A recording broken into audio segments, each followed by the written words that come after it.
Hujan turun tanpa ampun, mengguyur aspal kota hingga berkilau seperti cermin retak. Orang-orang berlari menutupi kepala, sebagian memaki cuaca, sebagian sibuk dengan ponsel. Di halte bus yang hampir kosong, Lin Ansi berdiri memeluk tas kainnya yang basah, menunggu bus terakhir dengan napas tertahan oleh dingin. Tiba-tiba terdengar suara gedebuk. Ah! Seorang nenek terjatuh tepat di samping bangku halte. Payungnya terlepas, tubuhnya gemetar lemah di tengah hujan. Tak satu pun orang yang lewat berhenti. Ansi tersentak. Nenek! Ia berlutut tanpa ragu, lututnya langsung basah. Nenek, dengar aku? Bisa buka mata? Kelopak mata nenek itu bergetar, napasnya tersengal. Wajahnya pucat, rambut peraknya melekat di pipi. Tangannya dingin saat Ansi menggenggamnya. Jangan sentuh aku. Suara nenek itu lirih tapi keras kepala. Tapi nenek basah kuyup.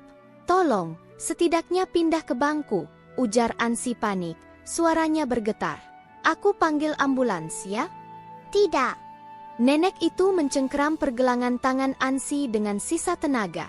Jangan rumah sakit. Ansi menelan ludah. Kalau begitu, rumah nenek? Aku antar. Tolong bilang alamatnya.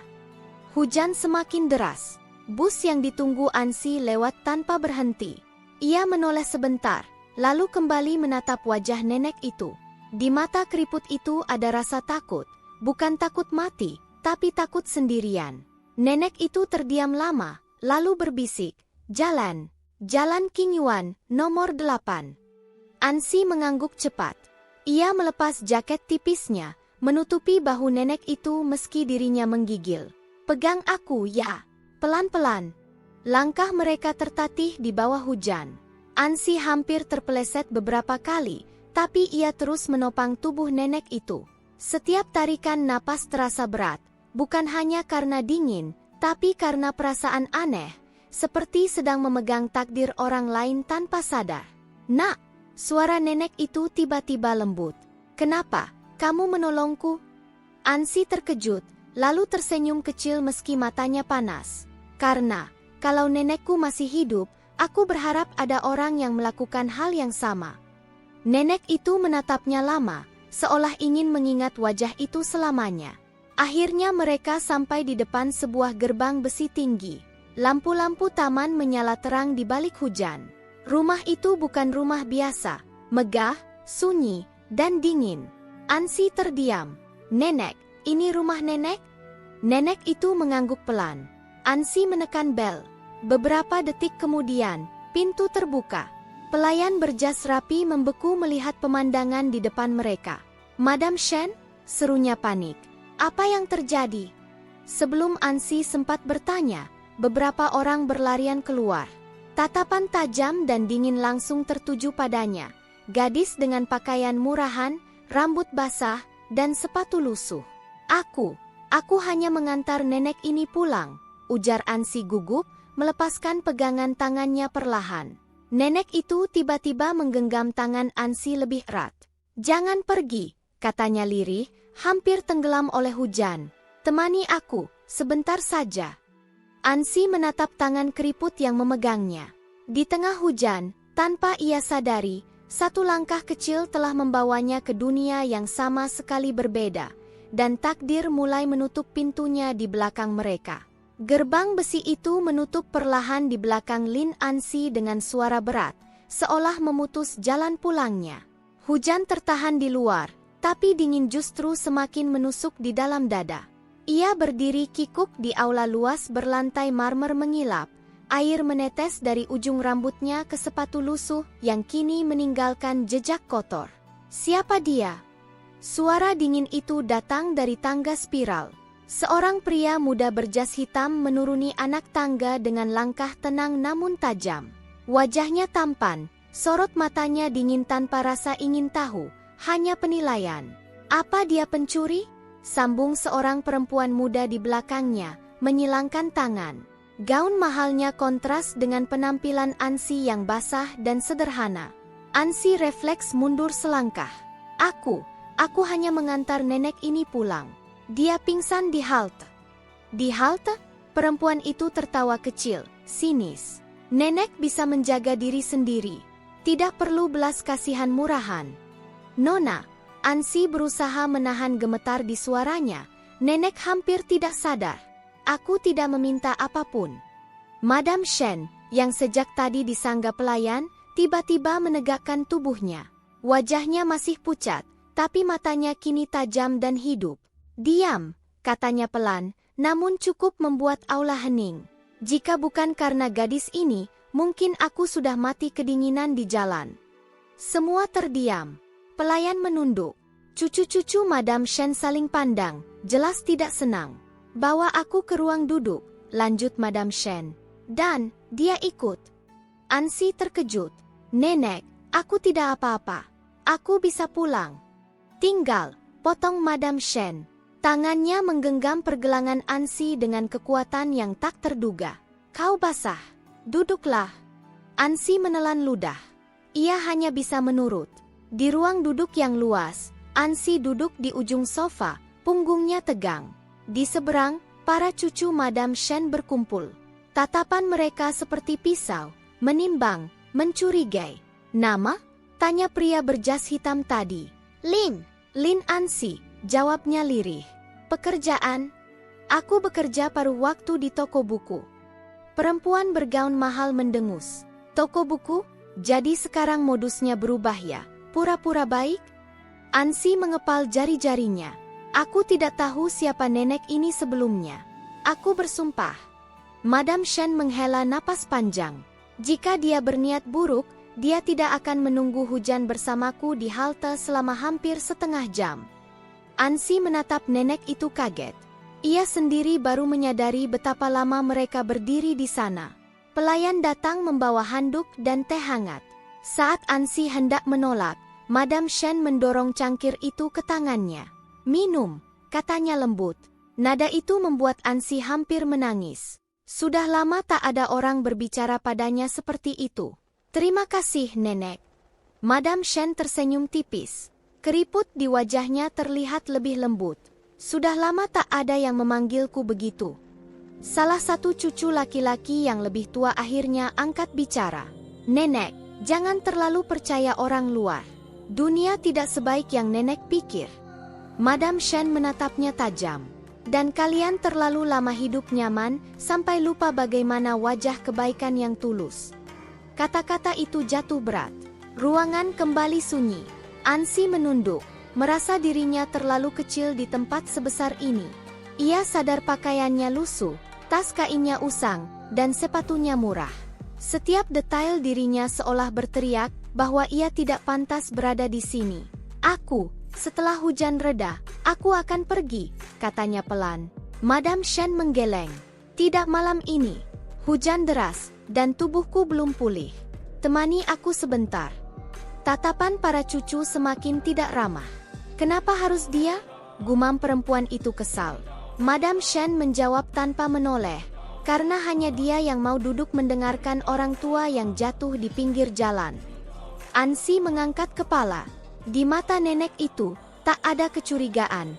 Hanya rasa aman yang anehnya membuat dada Ansi terasa hangat. Untuk pertama kalinya sejak memasuki rumah megah itu, Madam Shen terlihat benar-benar hidup. Ia bercerita singkat tentang hujan, tentang hal tetua, tentang betapa dinginnya dunia di luar gerbang besi ini. Sementara itu, Lin Ansi duduk diam, dikelilingi kemewahan yang bukan miliknya, merasakan jelas garis tak kasat mata antara mereka. Garis kelas, darah, dan kekuasaan. Ia belum tahu, malam ini hanyalah awal. Tatapan meremehkan itu belum akan hilang, dan gerbang besi yang telah tertutup tidak akan mudah terbuka kembali. Pagi di rumah keluarga Shen datang tanpa kehangatan. Cahaya matahari menembus jendela besar, memantul di lantai marmer, tapi udara di dalam terasa dingin dan penuh perhitungan. Lin Ansi terbangun lebih awal di kamar tamu kecil yang diberikan semalam. Kamar yang terlalu mewah untuk disebut sementara, namun terlalu asing untuk disebut aman.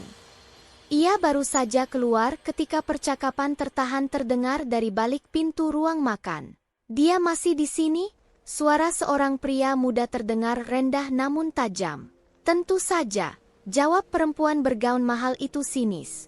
Nenek terlalu mudah percaya. Gadis seperti itu pasti punya tujuan.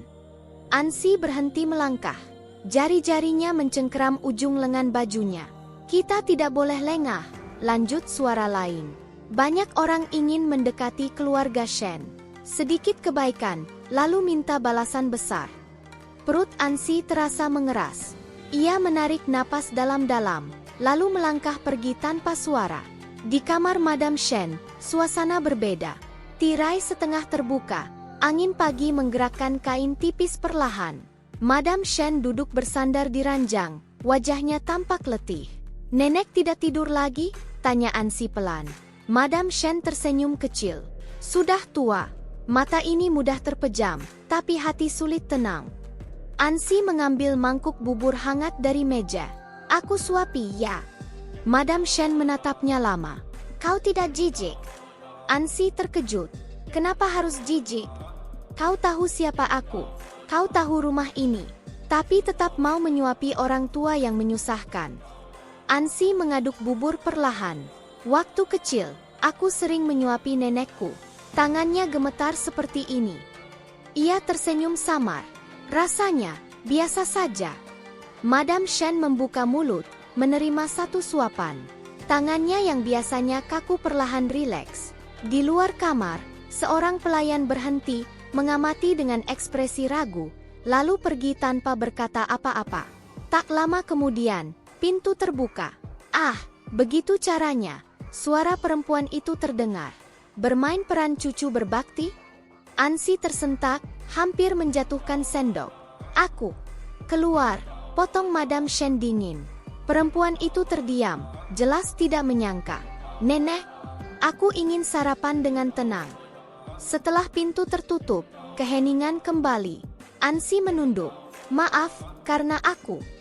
Jangan minta maaf, ujar Madam Shen. Kau tidak melakukan apapun yang salah. Hari-hari berikutnya berlalu dalam pola yang sama. Ansi selalu berada di sisi Madam Shen, menemaninya berjalan pelan di taman, membacakan berita pagi, atau sekadar duduk diam saat nenek itu terjaga di tengah malam. Namun, di balik senyum pelayan dan keramahan palsu, bisik-bisik tak pernah berhenti. Dia pintar mengambil hati. Lihat saja, pasti sebentar lagi minta sesuatu. Orang miskin tahu caranya bertahan. Suatu malam, Madam Shen terbangun dengan napas berat. Keringat dingin membasahi dahinya. Ansi yang tertidur di kursi segera bangkit. Nenek, apa sakit? Madam Shen menggeleng pelan. Hanya mimpi lama. Ansi mengambil handuk, menyeka keringatnya dengan lembut. Mimpi apa? Madam Shen terdiam lama. Lampu tidur membuat bayangan wajahnya terlihat lebih tua. Aku bermimpi duduk di ruang makan ini, sendirian, katanya lirih. Anak-anakku bertengkar di luar. Tak satu pun masuk. Ansi duduk di tepi ranjang. Itu hanya mimpi. Tidak, Madam Shen tersenyum pahit. Itu ingatan. Ansi tidak tahu harus berkata apa. Ia hanya mendengarkan. Aku membesarkan mereka dengan uang, lanjut Madam Shen. Kupikir itu cukup. Tapi saat aku sakit, mereka sibuk menghitung saham. Suara nenek itu bergetar. Untuk pertama kalinya, Ansi melihat air mata menggenang di mata seorang wanita yang selama ini tampak kuat dan dingin. Ansi menggenggam tangannya. Aku di sini. Kalimat itu sederhana. Namun tangan Madam Shen mencengkeram balik, seolah takut Ansi akan menghilang. Di balik pintu setengah terbuka, Shen Yichen berdiri diam. Ia melihat pemandangan itu, neneknya yang rapuh, dan gadis asing yang duduk di sampingnya tanpa jarak. Hatinya terasa tidak nyaman, tapi juga terguncang. Beberapa hari kemudian, konflik meledak. Apa kau pikir kami bodoh? Shen Yichen akhirnya berkata saat mereka berpapasan di koridor. Kau muncul tepat saat nenek mulai lemah. Kau tinggal di rumah ini. Kau merawatnya. Semua terlalu sempurna. Ansi berhenti. Jika aku pergi, apakah itu membuatmu tenang? Shen Yichen terdiam. Aku tidak tahu siapa kalian, lanjut Ansi pelan. Aku hanya tahu ada seorang nenek yang jatuh di halte. Jika itu salah, katakan padaku sekarang. Ia menunduk, lalu berjalan pergi. Malam itu, Madam Shen kembali sulit tidur. Ansi duduk di samping ranjang, hanya ditemani suara jam dinding. Ansi, panggil Madam Shen tiba-tiba. Ya, nenek. Jika suatu hari mereka mengusirmu, apa kau akan membenciku? Ansi menatapnya kaget. Kenapa nenek berpikir begitu? Madam Shen tersenyum lemah. Karena aku melihat bagaimana mereka memandangmu. Sama seperti dulu, saat aku masih menantu di rumah ini. Ansi terdiam. Aku tidak akan membenci nenek, katanya akhirnya. Karena nenek tidak pernah berpura-pura padaku. Madam Shen menutup mata. Setetes air mata jatuh ke bantal.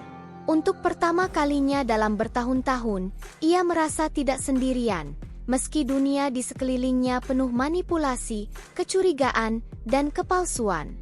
Dan justru karena itulah, kebaikan Ansi dianggap paling berbahaya. Hujan tak lagi turun, tetapi langit di atas rumah keluarga Shen tetap kelabu. Pagi itu terasa berat, seolah udara membawa kenangan lama yang enggan dilepaskan. Madam Shen duduk di dekat jendela besar ruang kerja pribadinya.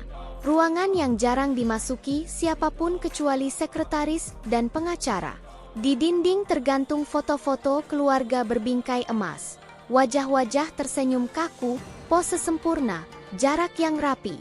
Lin Ansi berdiri ragu di ambang pintu. Masuklah, kata Madam Shen tanpa menoleh. Temani aku sebentar. Ansi melangkah masuk pelan. Ia selalu merasa ruangan ini berbeda, bukan karena luasnya, melainkan karena sunyinya. Seolah semua suara ditelan karpet tebal dan furnitur mahal. Madam Shen menatap salah satu foto. Tahukah kau, katanya lirih, foto ini diambil saat ulang tahunku yang ke-60. Ansi mendekat. Semua terlihat bahagia. Madam Shen tersenyum tipis, getir, karena kamera ada di depan.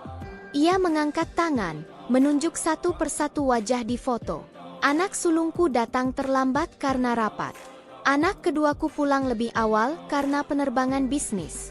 Mereka memotong kue bergantian, lalu pergi.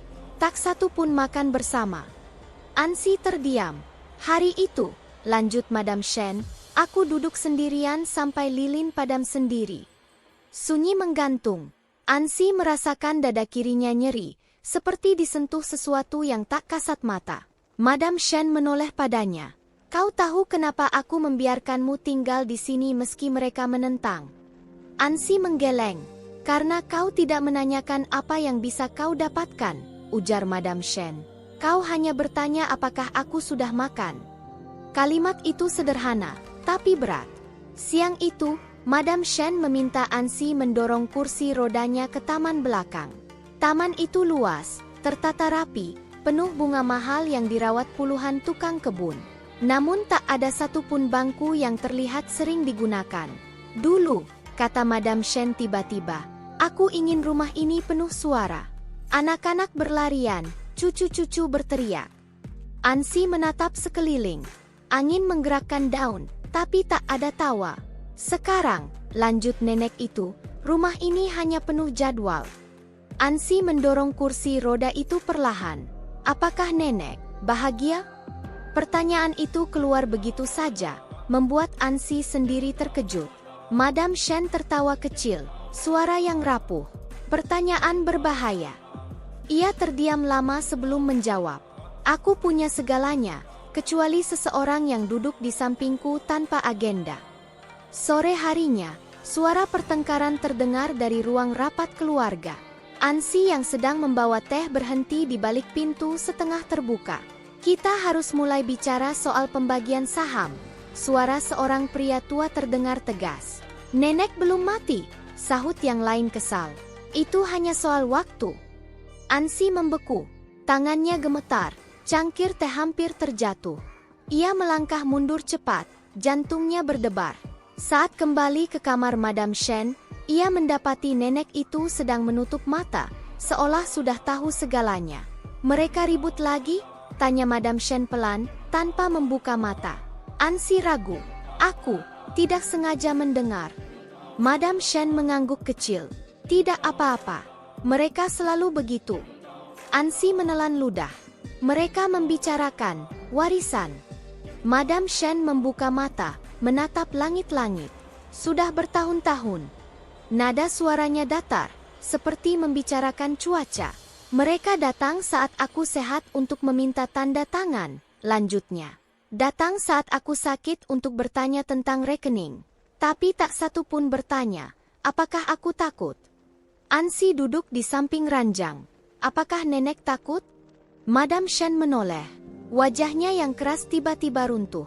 Aku takut mati sendirian, katanya jujur. Ansi meraih tangannya. Aku tidak akan pergi. Madam Shen tersenyum lemah.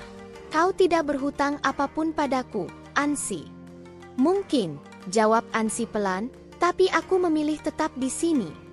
Malam itu, Madam Shen bercerita banyak. Tentang masa mudanya sebagai menantu yang diremehkan, tentang suaminya yang lebih mencintai perusahaan daripada keluarga, tentang bagaimana ia belajar menjadi keras agar tidak dihancurkan. Aku mengira jika aku cukup kuat, katanya, keluargaku akan aman. Ia tertawa pahit. Ternyata aku hanya mengajari mereka menjadi serakah. Air mata Ansi jatuh tanpa suara. Kenapa nenek tidak menghentikan mereka? Tanyanya lirih. Madam Shen menutup mata. Karena darah adalah belenggu terkuat. Di luar kamar, Shen Yichen berdiri diam. Ia mendengar sebagian percakapan itu. Dadanya terasa sesak, tapi egonya menolak masuk. Ia berbalik pergi, membawa rasa bersalah yang belum siap diakui. Beberapa hari kemudian, Ansi menemukan Madam Shen duduk sendirian di ruang makan panjang, meja yang bisa menampung 20 orang. Nenek tidak mau makan di kamar? Tanya Ansi. Madam Shen menggeleng. Aku ingin merasakan seperti dulu. Ansi duduk di kursi seberangnya. Jarak meja itu terasa tak wajar. Madam Shen menatap kursi-kursi kosong. Mereka bilang aku beruntung, katanya pelan. Tapi kekayaan ini hanya membuat kesepian terlihat lebih jelas. Ansi berdiri, mengambil mangkuk, lalu duduk di kursi di samping nenek itu, melanggar aturan tak tertulis. Madam Shen menatapnya terkejut. Mejanya terlalu panjang, ujar Ansi sambil tersenyum kecil. Lebih hangat begini. Untuk sesaat, Madam Shen terdiam. Lalu matanya memerah. Kau tahu, katanya dengan suara bergetar, tak satu pun cucuku pernah duduk di sini hanya untuk makan bersamaku. Malam turun perlahan di rumah keluarga Shen. Lampu-lampu menyala satu persatu, menerangi kemewahan yang sunyi. Di tengah rumah besar itu, dua orang duduk berdampingan, seorang konglomerat tua dan gadis sederhana, diikat bukan oleh darah, melainkan oleh kesediaan untuk saling mendengar. Dan Ansi akhirnya mengerti. Kesepian tidak mengenal kelas sosial. Ia hanya menunggu seseorang yang cukup berani untuk tinggal. Perubahan Shen Yichen terjadi perlahan, hampir tak terasa, seperti retakan halus di permukaan es yang tampak kokoh. Ia sendiri tak menyadarinya pada awalnya. Hanya sebuah perasaan asing yang muncul setiap kali melihat Lin Ansi berada di sisi neneknya, Madam Shen, dengan ketenangan yang tidak dibuat-buat. Pagi itu, Shen Yichen berhenti di ujung koridor. Dari jarak beberapa langkah, ia melihat Ansi sedang membetulkan selimut neneknya. Gerakannya lembut dan penuh perhatian. Madam Shen tertawa kecil, suara yang jarang terdengar di rumah itu. Kau terlalu mengkhawatirkanku, ujar Madam Shen. Kalau nenek jatuh sakit lagi, aku yang dimarahi pelayan, jawab Ansi sambil tersenyum. Senyum itu, ringan, tanpa perhitungan, membuat Shen Yichen terpaku sesaat. Ia tak ingat kapan terakhir kali melihat seseorang tersenyum di rumah ini tanpa maksud tersembunyi. Tanpa sadar, ia mundur selangkah. Sejak kapan ia mulai memperhatikan hal-hal kecil seperti itu? Shen Yichen menganggap dirinya rasional. Ia dibesarkan untuk membaca niat orang, mencium ambisi dari bahasa tubuh, dan selalu bersiaga terhadap siapapun yang mendekati keluarga Shen.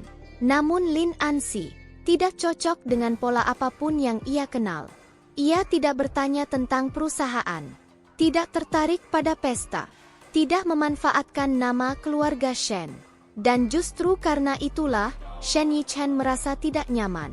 Siang hari, mereka bertemu di taman belakang. Ansi sedang menyiram bunga, mengenakan celemek sederhana. Shen Yichen hendak melewati begitu saja, tapi entah kenapa langkahnya terhenti. "Kau tidak perlu melakukan itu," katanya tiba-tiba. Ansi terkejut. "Oh, Tuan Shen, nenek punya tukang kebun." "Aku tahu," jawab Ansi. "Tapi nenek bilang bunga ini mudah layu kalau tidak diperhatikan sendiri." Shen Yichen mengernyit.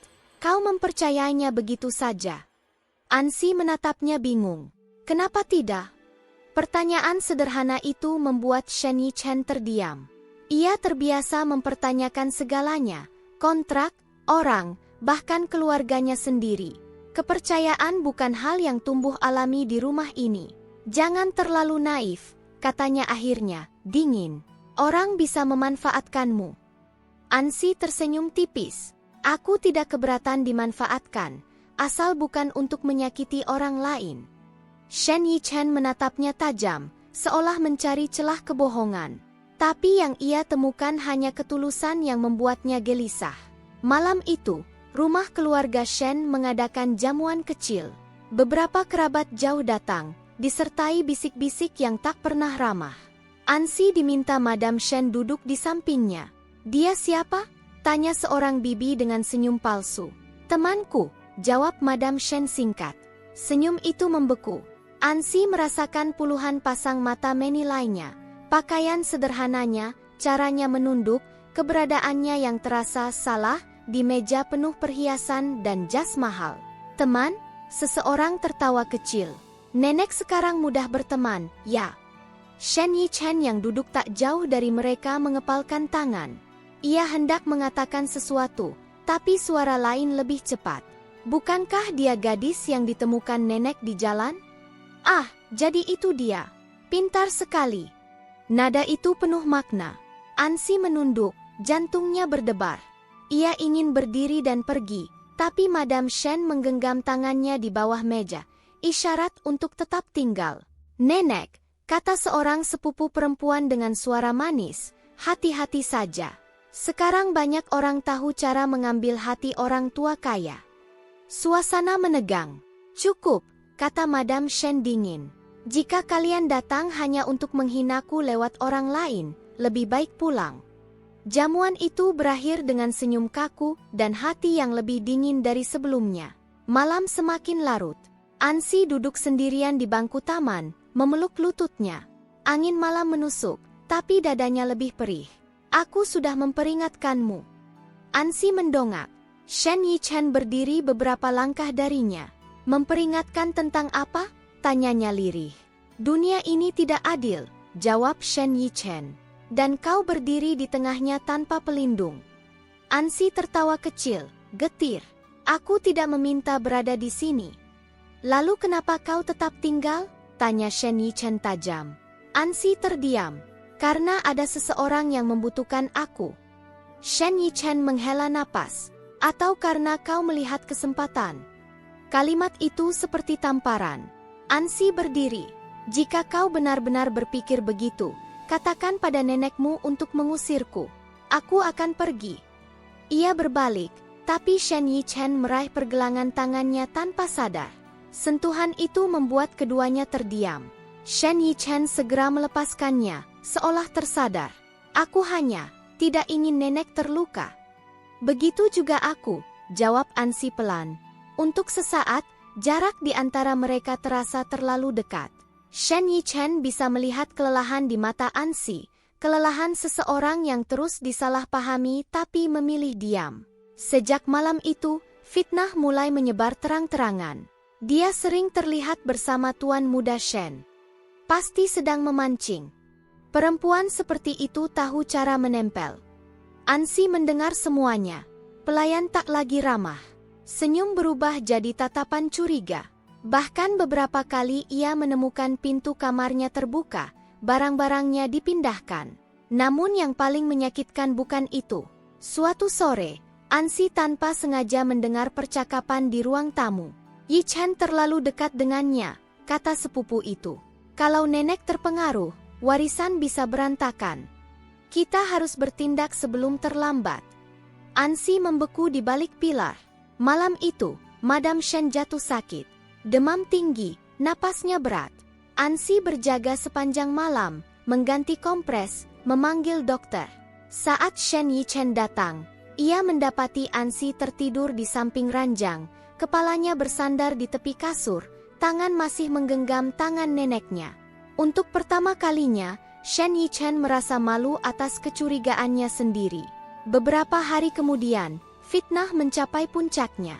Aku melihatnya masuk kamar tuan muda larut malam. Kalimat itu diucapkan dengan sengaja keras di hadapan banyak orang. Ansi menoleh, wajahnya pucat. Itu tidak benar. Lalu kenapa tuan muda selalu membelamu? Sambung yang lain. Madam Shen memukul meja dengan tongkatnya. Diam! Semua terdiam. Aku tidak buta, kata Madam Shen tajam. Aku tahu siapa yang tulus dan siapa yang rakus. Namun benih kecurigaan telah tertanam. Malam itu, Ansi menangis dalam diam di kamarnya. Untuk pertama kalinya sejak datang ke rumah ini, ia merasa ingin pergi. Di luar kamar, Shen Yichen berdiri lama, tangannya terangkat, lalu jatuh kembali. Ia menyadari sesuatu yang membuat dadanya sesak. Ia tidak hanya ingin melindungi neneknya. Ia ingin melindungi Ansi. Namun di rumah keluarga Shen, cinta yang tidak diakui adalah kelemahan. Dan kelemahan selalu dihancurkan terlebih dahulu. Pagi itu datang dengan udara yang berat, seolah rumah keluarga Shen ikut menahan napas. Langit cerah, namun tidak ada cahaya yang benar-benar hangat. Lin Ansi baru saja selesai menyiapkan sarapan lunak untuk Madam Shen ketika dua pelayan menghentikannya di koridor. Nona Lin, kata salah satu dari mereka, nada suaranya kaku. Anda diminta ke ruang tamu. Sekarang. Ansi mengangguk pelan. Ada sesuatu di mata mereka, bukan sekadar dingin, melainkan campuran curiga dan kemenangan kecil. Dadanya berdebar, tapi ia tetap melangkah. Ruang tamu sudah penuh. Para cucu Madam Shen duduk rapi di sofa. Wajah-wajah yang selama ini tersenyum palsu kini tak lagi berusaha menyembunyikan ketidaksukaan. Di meja tengah, sebuah kotak kayu terbuka. Di dalamnya, kosong. Itu kotak perhiasan nenek, kata sepupu perempuan itu, memecah keheningan. Isinya hilang. Ansi menatap kotak itu, bingung. Aku tidak tahu apa-apa tentang itu. Benarkah?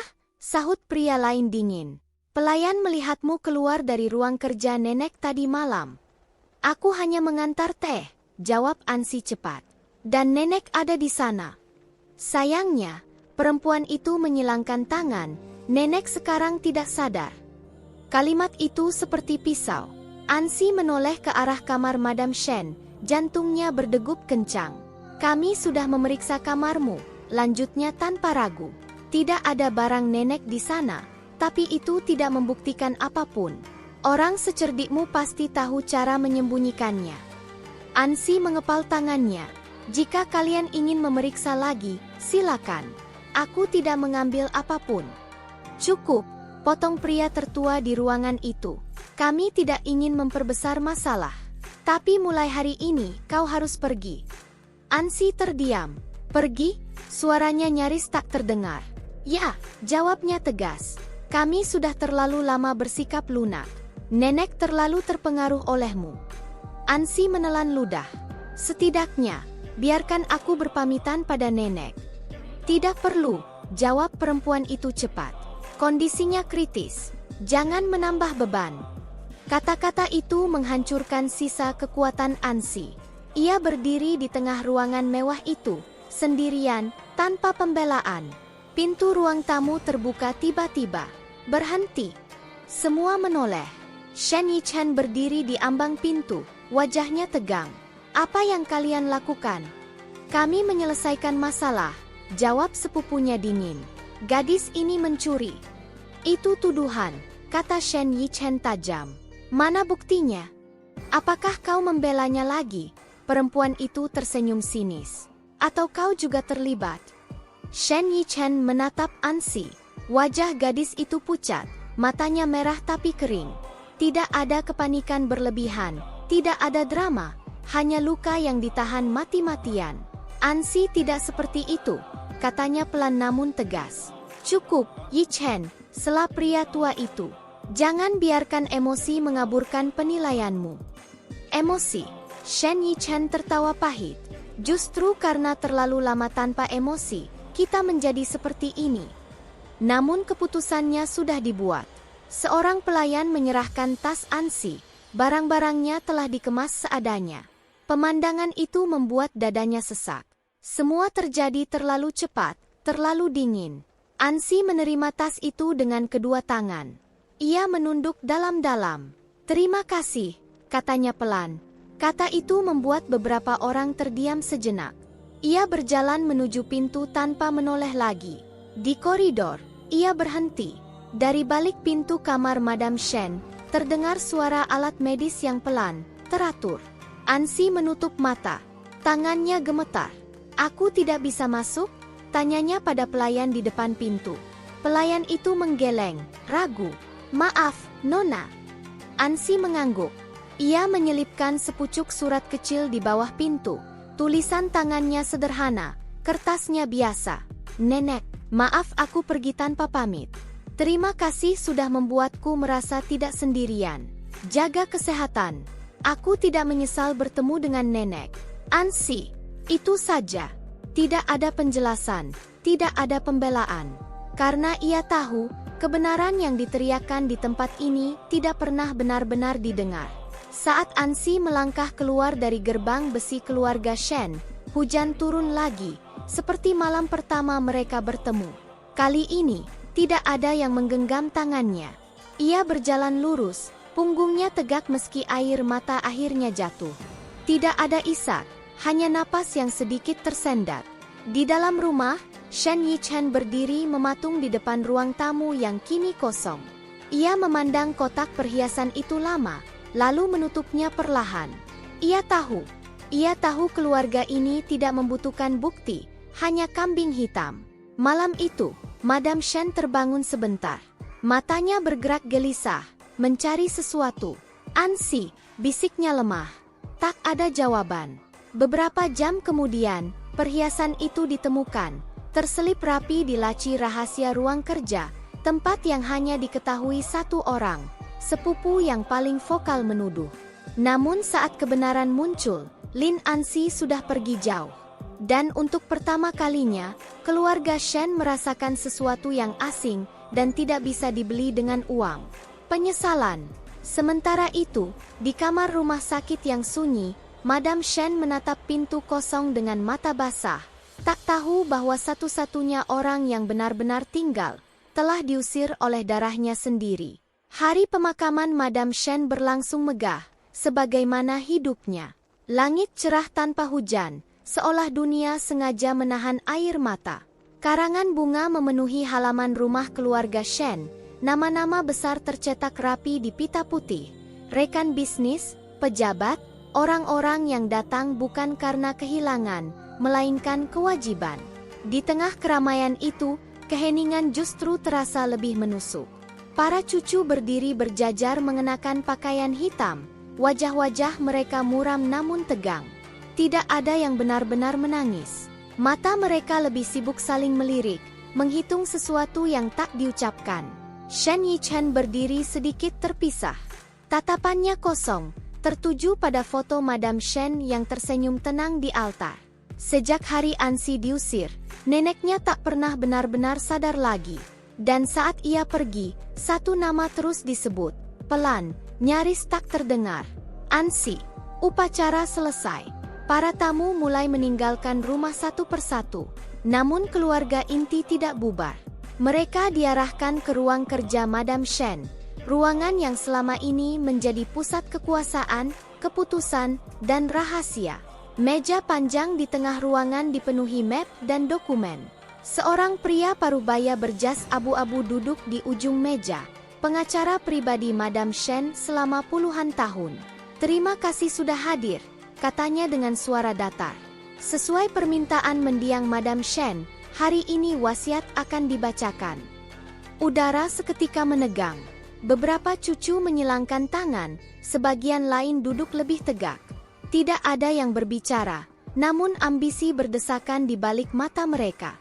Pengacara itu membuka map pertama. Pembagian aset perusahaan Shen Group tetap mengikuti struktur yang telah ditentukan sebelumnya, dengan beberapa penyesuaian minor. Beberapa orang menghela napas lega.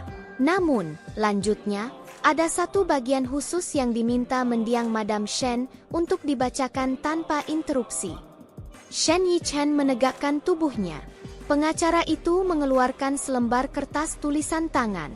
Tinta hitamnya sedikit pudar, namun tulisan itu tegas. Jika kalian mendengar bagian ini, berarti aku sudah tidak ada. Ruangan sunyi. Sepanjang hidupku, aku dikelilingi keluarga, pelayan, dan rekan. Tapi kesepian tetap menjadi bayanganku yang paling setia. Beberapa wajah mulai berubah. Aku tidak menulis wasiat ini dalam kemarahan, juga bukan dalam kebencian. Aku menulisnya dalam keadaan paling jujur, saat aku tahu waktuku tidak lama. Pengacara berhenti sejenak, lalu melanjutkan dengan suara yang lebih pelan. Aku ingin menyerahkan hak kepemilikan utama atas aset pribadiku, termasuk rumah utama, rekening utama, dan hak suara mayoritas di yayasan keluarga, kepada Lin Ansi. Kata itu jatuh seperti petir. Apa? Itu tidak mungkin. Siapa dia? Suara-suara meledak bersamaan. Kursi bergeser kasar, tangan menghantam meja. Tenang, kata pengacara itu tegas. Wasiat ini sah secara hukum. Dia bukan keluarga, teriak salah satu sepupu. Dia orang luar. Shen Yichen berdiri, wajahnya pucat. Di mana Ansi sekarang? Pengacara itu menunduk sebentar. Kami telah mencoba menghubunginya sesuai instruksi mendiang. Dia belum memberi jawaban. Kemarahan meledak.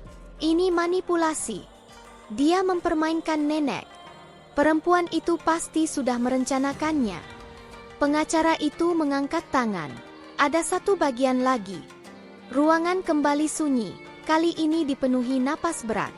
Aku tahu kalian akan marah. Aku tahu kalian akan merasa dihianati. Tapi tanyakan pada diri kalian satu hal. Kapan terakhir kali kalian duduk di sampingku tanpa tujuan? Tak ada yang menjawab.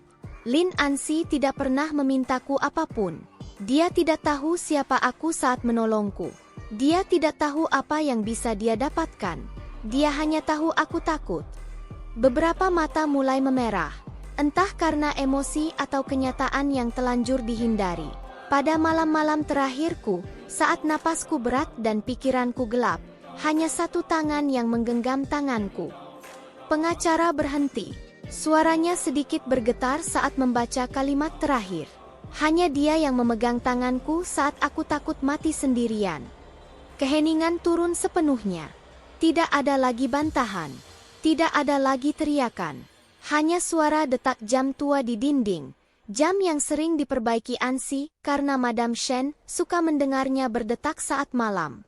Perempuan yang paling keras menuduh Ansi terduduk lemas. Tidak, ini tidak adil. Adil. Shen Yichen tertawa pahit. Kita mengusir satu-satunya orang yang benar-benar tinggal. Ia menatap mereka satu persatu. Dan sekarang kalian bicara tentang keadilan. Amarah berganti wajah. Sebagian menjadi kebencian, sebagian menjadi penyesalan yang terlambat. Cari dia, kata pria tertua dengan suara dingin. Dia tidak boleh lolos begitu saja. Shen Yichen menoleh tajam. Jika kalian menyentuhnya dengan niat buruk. Kau lupa kau bicara dengan siapa? Potong pria itu. Shen Yichen mengepalkan tangan. Justru karena aku tahu. Malam itu, rumah keluarga Shen kembali sunyi. Namun sunyi yang berbeda, sunyi yang dipenuhi gema kesalahan. Di kamar Madam Shen yang kosong, ranjang sudah dirapikan. Tidak ada lagi suara napas berat, tidak ada lagi panggilan lirih. Di laci kecil di samping ranjang, Shen Yichen menemukan sesuatu. Sehelai kertas sederhana, tulisan tangan yang ia kenal. Yichen, jika suatu hari kau membaca ini, berarti aku sudah pergi. Jangan menyalahkan dirimu terlalu lama. Tapi jangan pula melupakan gadis itu. Dia adalah kehangatan terakhirku. Tangannya gemetar. Di tempat lain, jauh dari rumah megah itu, Lin Ansi berdiri di halte bus tua. Angin sore meniup rambutnya. Ia memandang jalan kosong, sama seperti malam pertama ia bertemu Madame Shen. Ia tidak tahu apa yang terjadi di balik gerbang besi keluarga Shen. Ia hanya tahu, untuk pertama kalinya sejak pergi, dadanya terasa sesak tanpa alasan yang jelas. Seolah seseorang, di suatu tempat, akhirnya menyadari nilai kehadirannya. Saat semuanya sudah terlambat, hari Lin Ansi kembali ke rumah keluarga Shen bukan hari yang dirayakan siapapun. Langit mendung, angin bertiup kencang, dan gerbang besi tinggi itu terbuka perlahan dengan bunyi berat, seolah enggan mengakui tuan barunya. Mobil hitam berhenti tepat di depan tangga utama. Ansi turun dengan langkah tenang. Pakaiannya sederhana, mantel abu-abu tanpa merek, sepatu datar, tidak ada perhiasan, tidak ada kemewahan. Namun semua orang yang berdiri di sana tahu, satu tanda tangan darinya kini bisa mengubah hidup mereka. Dia datang. Bisikan itu menyebar cepat, bercampur antara kebencian, ketakutan, dan rasa tidak percaya. Ansi mengangkat pandangan. Rumah itu masih sama, megah, dingin, dan terlalu besar. Tapi satu hal hilang selamanya, sosok nenek yang dulu menunggunya di balik jendela. Dadanya terasa kosong. "Selamat datang," kata pengacara keluarga, berdiri di sampingnya. "Mulai hari ini, semua keputusan akhir berada di tangan Anda." Ansi mengangguk singkat. "Aku hanya ingin masuk." Di ruang tamu, keluarga besar Shen sudah berkumpul. Tidak ada senyum, tidak ada basa-basi. Begitu Ansi melangkah masuk, suasana langsung memanas. "Kau puas sekarang?" Suara sepupu perempuan itu tajam, hampir bergetar oleh amarah. "Datang sebagai pemenang?" Ansi berhenti. "Aku tidak datang untuk menang." "Tentu saja kau akan bilang begitu," sahut yang lain sinis. "Kau berpura-pura bodoh dari awal." "Berpura-pura?" Ansi menatap mereka satu persatu. "Aku bahkan tidak tahu siapa Madame Shen saat aku menolongnya." "Berhenti!" bentak pria tua yang selama ini memegang kendali keluarga. "Jangan memainkan peran korban. Fakta sudah jelas, kau mendapatkan segalanya." "Dan kau mendapatkan apa?" balas Ansi pelan. "Ruang kosong yang nenek tinggalkan?" Kata-kata itu seperti bensin disiram ke api. "Kau tidak berhak menyebutnya nenek," teriak seseorang. "Darahmu bukan darah Shen." Ansi tersenyum tipis, pahit. "Darah memang tidak mengalir di nadiku. Tapi saat dia ketakutan di malam hari, tidak satu pun dari kalian ada di sana." "Kami keluarga," balas yang lain. "Kami punya urusan." "Dan aku tidak?" Suara Ansi meninggi untuk pertama kalinya. "Aku bekerja, aku hidup sendiri. Tapi aku memilih duduk di sampingnya." Ruangan riuh. Suara kursi digeser kasar, tangan menghantam meja. "Cukup!" Shen Yichen akhirnya berdiri. Wajahnya tegang, matanya merah. "Jika kalian masih punya sedikit rasa malu, berhentilah." Sepupunya menoleh tajam. "Kau membelanya lagi."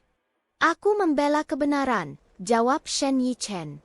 "Dan kebenaran itu menyakitkan, kita semua gagal." "Kau mengatakan itu karena kau kalah," bentak pria tua itu. "Kau seharusnya pewaris, bukan dia."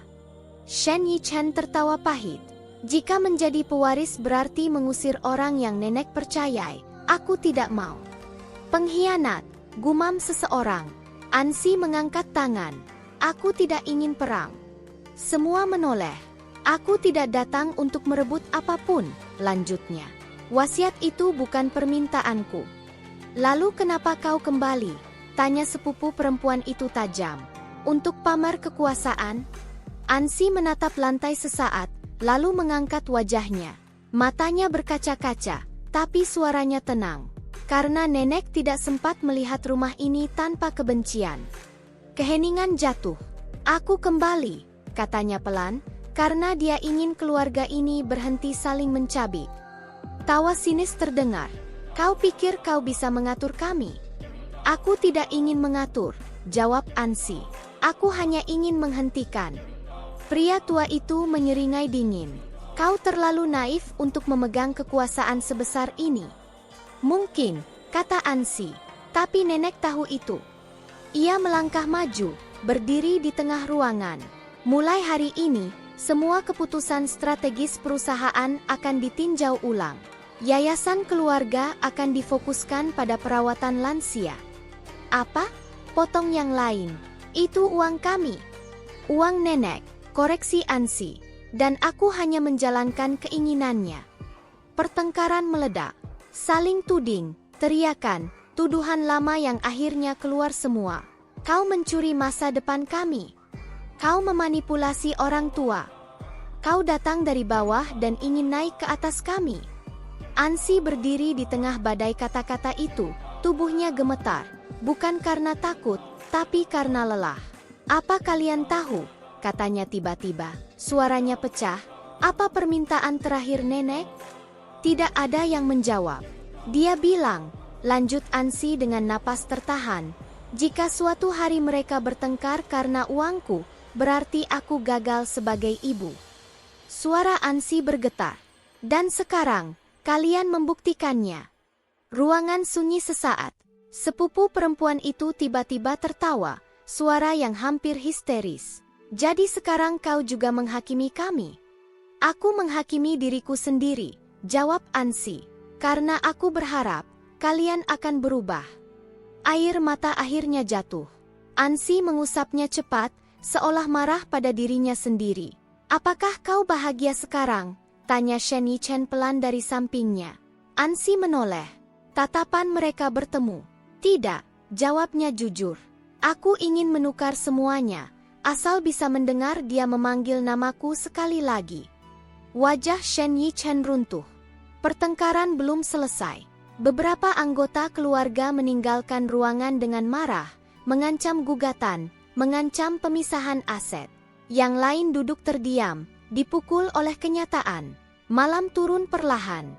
Ansi berdiri sendirian di kamar Madame Shen. Ranjang itu kosong, rapi, tak berpenghuni. Ia duduk di tepinya, menekan dada yang terasa sesak. Nenek, bisiknya. Aku pulang, tapi kau tidak ada. Tak ada jawaban. Hanya bau samar teh hangat yang dulu sering ia siapkan. Di luar kamar, Shen Yichen berdiri lama.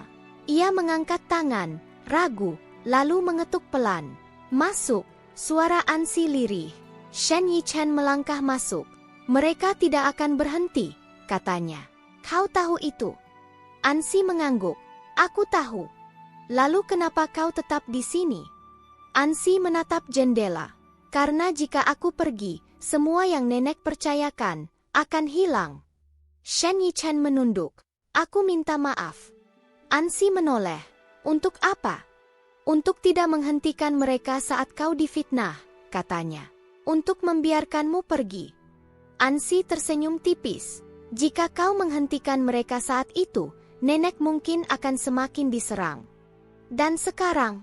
Sekarang, aku yang diserang, jawabnya pelan. Hening, aku tidak membencimu, kata Ansi akhirnya.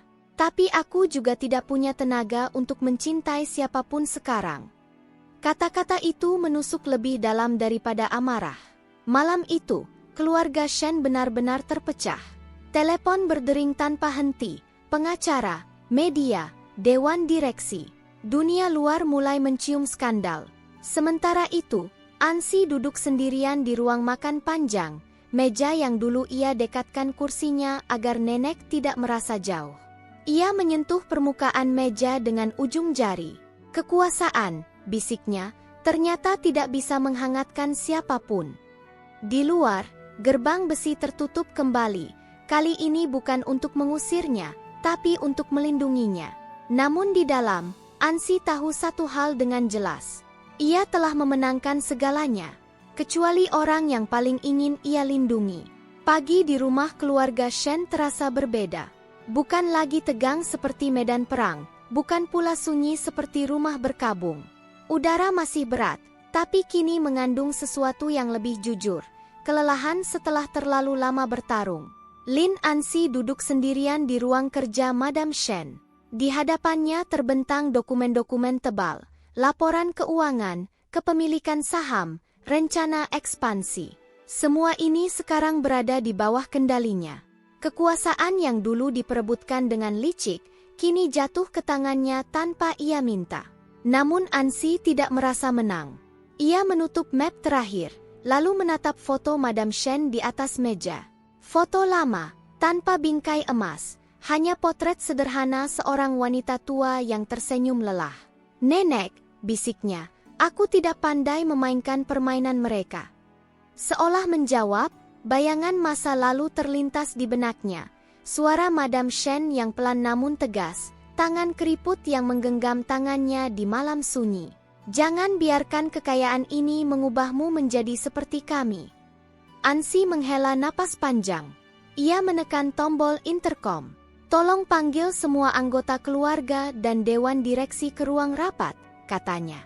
Sekarang, beberapa jam kemudian, ruangan kembali dipenuhi orang-orang yang sama, wajah tegang, mata waspada. Namun kali ini, tidak ada teriakan pembuka. Semua menunggu. Ansi berdiri di ujung meja.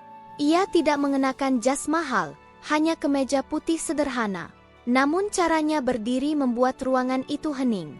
"Aku sudah mempelajari semua yang nenek tinggalkan," katanya tenang. "Dan aku membuat keputusan." Beberapa orang saling pandang, bersiap menyerang. "Sebagian besar aset pribadi Madam Shen," lanjut Ansi, "akan aku alihkan ke yayasan sosial, khususnya untuk perawatan lansia yang terlantar." "Apa?" Suara protes langsung muncul. "Itu gila. Kau tidak berhak." Ansi mengangkat tangan. "Aku belum selesai." Keheningan kembali. "Perusahaan Shen Group tetap berjalan," katanya. "Namun struktur manajemennya akan diubah. Keputusan tidak lagi hanya berdasarkan keuntungan, tapi keberlanjutan dan tanggung jawab sosial." Pria tua itu mencibir. "Kau akan menghancurkan perusahaan ini." "Tidak," jawab Ansi. "Aku akan mengembalikannya ke alasan ia dibangun." Ia menatap mereka satu persatu. Nenek membangun semuanya agar keluarganya aman, bukan agar saling membunuh. Beberapa wajah menunduk, yang lain tetap keras. "Dan jika kami menolak?" tanya seseorang dingin. "Pintu selalu terbuka," jawab Ansi pelan. "Aku tidak akan menahan siapapun dengan uang." Kalimat itu menghantam lebih keras daripada ancaman apapun. Rapat berakhir tanpa ledakan. Tidak ada yang benar-benar puas, tapi untuk pertama kalinya, tidak ada yang berani berteriak. Sore itu, Ansi duduk di taman belakang, tempat Madam Shen dulu sering meminta didorongkan kursi rodanya.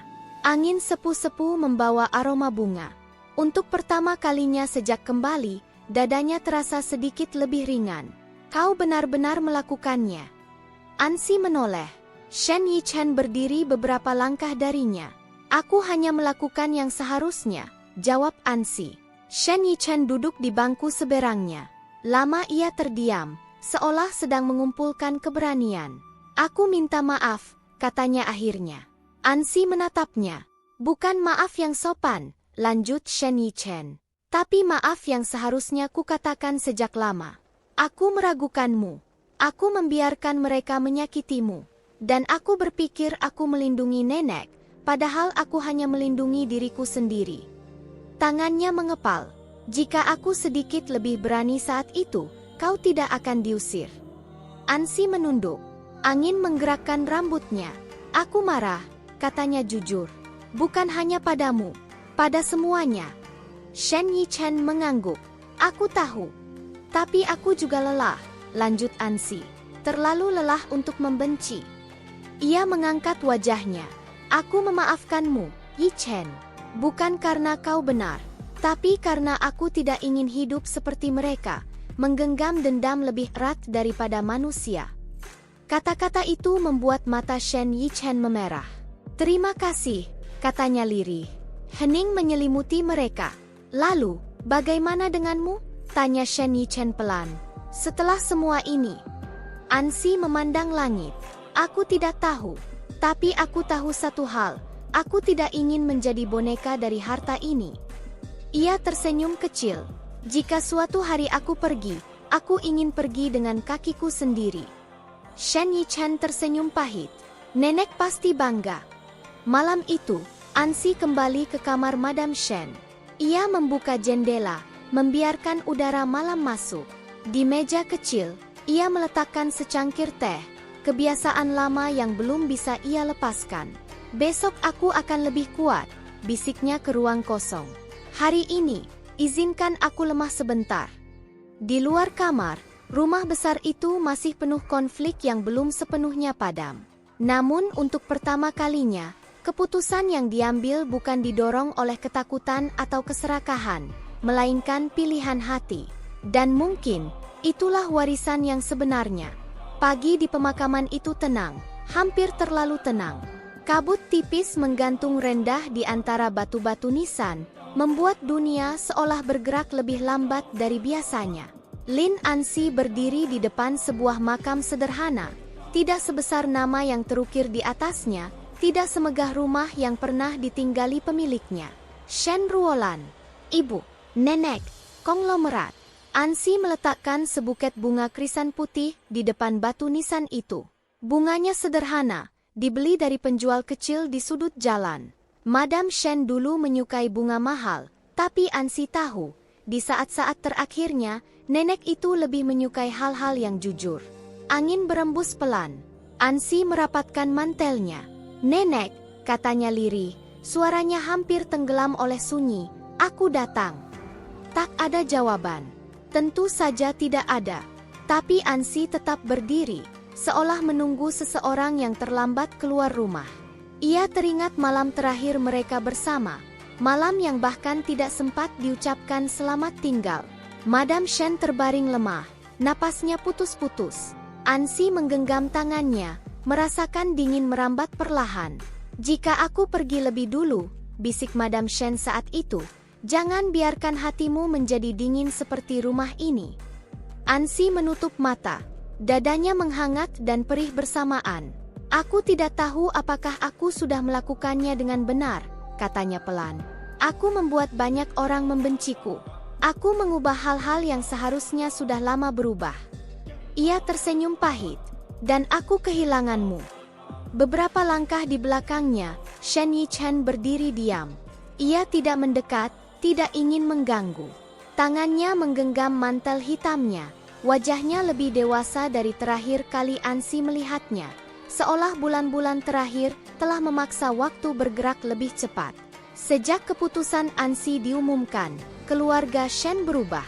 Sebagian pergi, membawa kemarahan dan gugatan yang tak pernah benar-benar terwujud. Sebagian bertahan, bukan karena setuju, melainkan karena tidak punya pilihan. Rumah besar itu kini lebih sepi, tapi tidak lagi penuh bisik-bisik beracun. Ansi menghela napas panjang. Dulu aku pikir, jika aku cukup baik, dunia akan membalas dengan kebaikan juga. Ia tertawa kecil.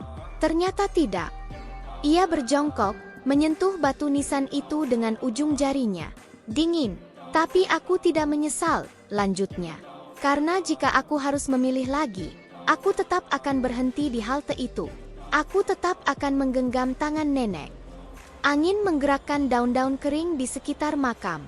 Suaranya seperti bisikan yang tak bisa dipahami, tapi entah kenapa terasa menenangkan. Shen Yichen akhirnya melangkah maju. Dia akan senang mendengarnya. Ansi menoleh.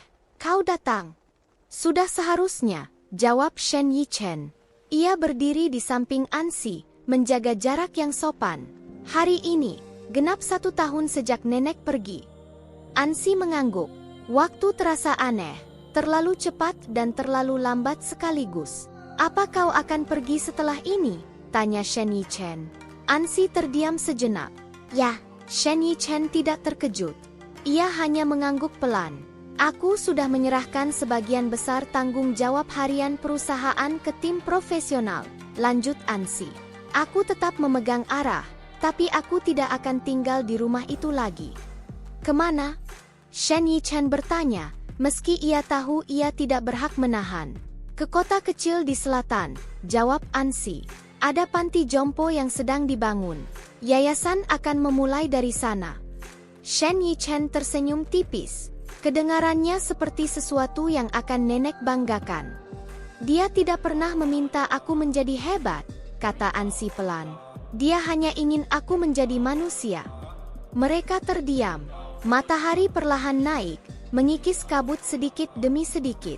Ansi, kata Shen Yichen akhirnya. Aku ingin mengatakan satu hal. Bukan sebagai anggota keluarga Shen, tapi sebagai diriku sendiri. Ansi menoleh. Aku tidak meminta apapun darimu, lanjutnya. Tidak pengampunan lagi, tidak kesempatan kedua. Aku hanya ingin kau tahu, kehadiranmu mengubah kami, mengubahku. Ia tersenyum kecil, getir, dan itu tidak akan hilang, bahkan jika kau pergi. Ansi menatapnya lama, lalu ia mengangguk pelan. Terima kasih. Tidak ada janji, tidak ada pelukan dramatis, hanya pengakuan yang datang terlambat, tapi tulus. Ansi berdiri. Ia membungkuk kecil ke arah makam. Selamat tinggal, nenek, katanya. Terima kasih sudah mempercayaiku, bahkan ketika aku sendiri tidak percaya pada diriku. Ia berbalik dan melangkah pergi. Setiap langkah terasa ringan dan berat sekaligus. Ringan karena ia akhirnya memilih jalannya sendiri. Berat karena kenangan tak akan pernah benar-benar ditinggalkan. Di luar pemakaman, sebuah mobil sederhana menunggunya. Tidak ada pengawalan. Tidak ada simbol kekuasaan. Hanya koper kecil di bagasi belakang. Saat Ansi membuka pintu mobil, ia menoleh sekali lagi ke arah pemakaman.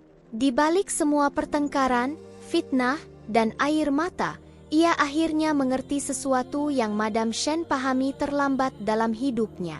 Uang bisa membangun rumah, tapi hanya kepedulian yang bisa membuatnya terasa hangat. Mobil itu melaju perlahan, meninggalkan deretan nisan dan kenangan. Di kota yang sama, di rumah keluarga Shen yang besar dan sunyi, sebuah kursi di ruang makan dibiarkan kosong. Bukan karena tidak ada yang bisa duduk di sana, tapi karena akhirnya mereka mengerti arti kehadiran. Sementara itu, Lin Ansi menatap jalan di depan. Luka-lukanya tidak hilang. Kenangan pahit tidak menguap begitu saja. Namun semuanya telah berubah bentuk, menjadi kekuatan yang tenang, seperti sungai yang mengalir tanpa suara. Ia tidak lagi gadis miskin di halte hujan. Ia bukan pula pewaris yang dingin. Ia adalah seseorang yang berani peduli. Dan itulah warisan yang sebenarnya.